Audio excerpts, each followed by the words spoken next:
Hi, I'm Angela Ryder. Thank you for joining me today. And today I want to share a quick SOS kind of practice that you can use if you are in a crisis or an emergency situation.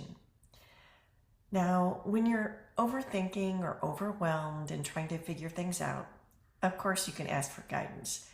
That's a great time to start having a conversation with your spirit team and a way to develop a reliable relationship and a clear connection so you can receive intuitive guidance and support. But what if you're in an emergency or a crisis and you need help now and you don't have time to sit and figure things out with your team? You need to act or react and make choices more quickly. I like having these practices as sort of like thinking of it as knowing CPR or the Heimlich maneuver before you ever need it.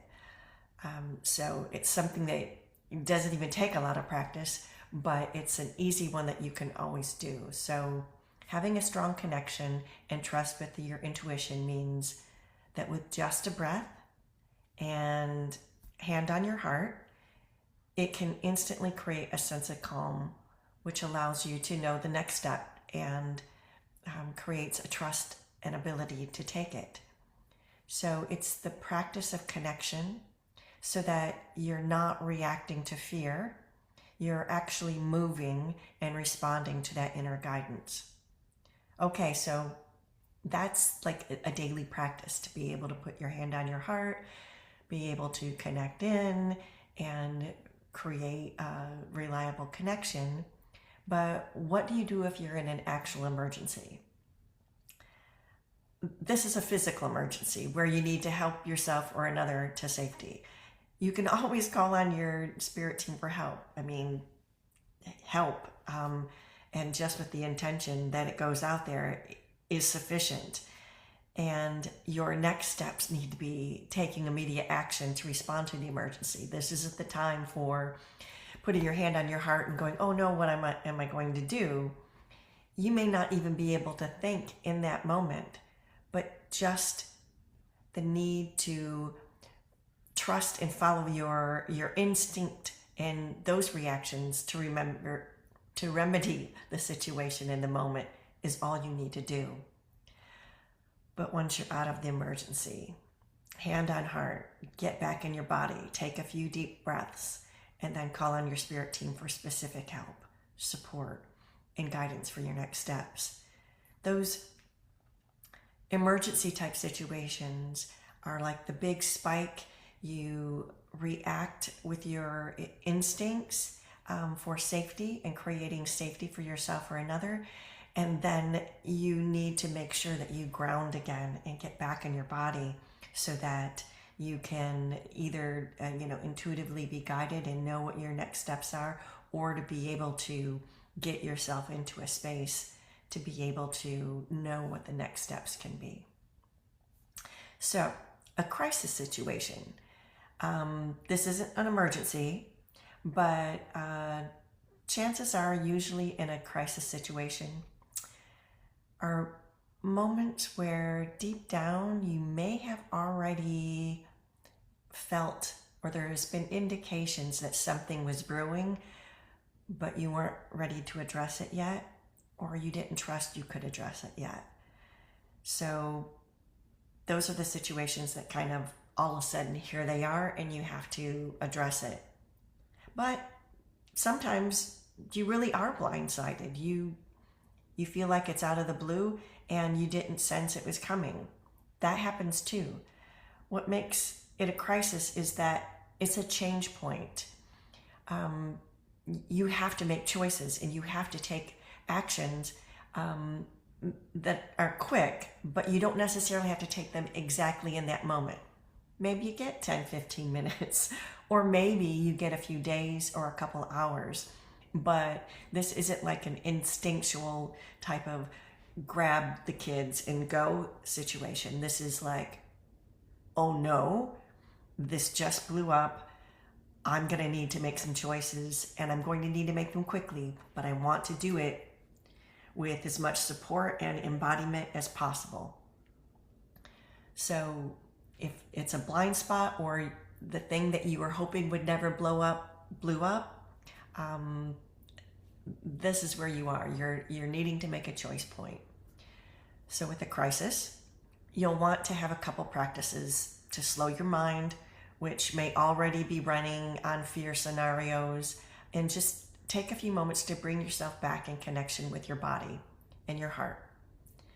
And it's the one practice. I don't care how long you've been in the world of doing whatever you're doing, but a hand on your heart and a breath really can ground you immediately. And if you've been practicing having your hand on your heart and taking breaths at least once a day and talking to your spirit team, it's like a conditioned response where immediately, hand on heart, you're back in your body, you're connected, and you are more open and available and ready to receive. So in that crisis situation, the few breaths, either inwardly or out loud, ask for support from your spirit team. Even if you haven't been talking to them on a regular basis, even if this is your moment of choice of like, okay, I'm going to need help through this, and even though I haven't been checking in with my spirit team, now I'm going to do it. And so you have your hand on your heart and you ask for your next step. You can have a running monologue saying, this just happened. I'm so worried about this. I need to make a choice and I need to take some steps. Please help me. I need support. I need miracles. I need the signs or the resources or the energy or the knowing and guidance to take the next step. And then as you can take the next step that comes to you. But give yourself at least 5 minutes at the time of when you're asking for that support to just check in. Did anything pop to mind? Did you immediately think of a friend who said, if you ever need me, call on me? And just allow yourself the time, because remember, you need to act quickly, but this isn't an emergency. So you have that 5 minutes of checking in and just breathing, and then allowing yourself to receive guidance and support. And then try to take the steps that come up. And if it's a big step and you're not there yet, break it down to smaller steps. Maybe it's calling one trusted friend and then brainstorming with them on the next steps. And then also, as you move through this, let others be a source of that magical support too.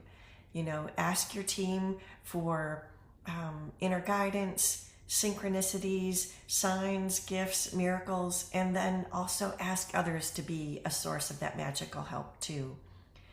Make sure that your sources that you're asking are trusted sources of friends, ones that aren't going to shame you or make things more difficult or put you in a precarious situation or cause you to shut down. So it may be might feel like a big risk of reaching out, but do with as much discernment as you can. And especially if the name came up saying, oh, maybe I should call that person. Maybe I should do that. And allow those people to be earth angels. Allow your guides to contact their guides and move them in a way that can support you too. Ways that you didn't even know that they would be able to show up for you. And then take notice. Even take down notes as you move through the crisis and note any guidance that came through or support that arrived unexpectedly or that you hoped for, and write down the steps that you've taken towards the changes this crisis brought to you. Taking note of how your team worked with you, how it felt, builds a stronger connection and your ability to tune in and trust what you're receiving. So continue to call on your spirit team for guidance, for healing, for clearing, and helping you to make choices and bring opportunities and resources to support you. You can ask for specific support from them. Ask for the money, ask for the resources, ask for the magical occurrence. And nothing's too big, too small, or off limits to ask for support. Even if it's just to be delightfully surprised, just ask for a delightful surprise amongst the chaos. And you don't have to wait until you're in chaos to ask for delightful support or any support. Ask on a daily basis. Allow yourself to build a clearer connection for receiving and being guided by your higher self and spirit team as you move through this experience. It's one of the things that you can see if there's any kind of benefit. It's creating change in your life, created a greater connection to your spirit team. And so maybe those things that your intuition's been trying to get your attention, next time you might be able to act on that before it becomes a crisis. I hope these simple steps are ones you can practice and have at the ready for when you need them. Take what resonates, leave the rest, and I'm so glad that you're here. Thank you for joining me.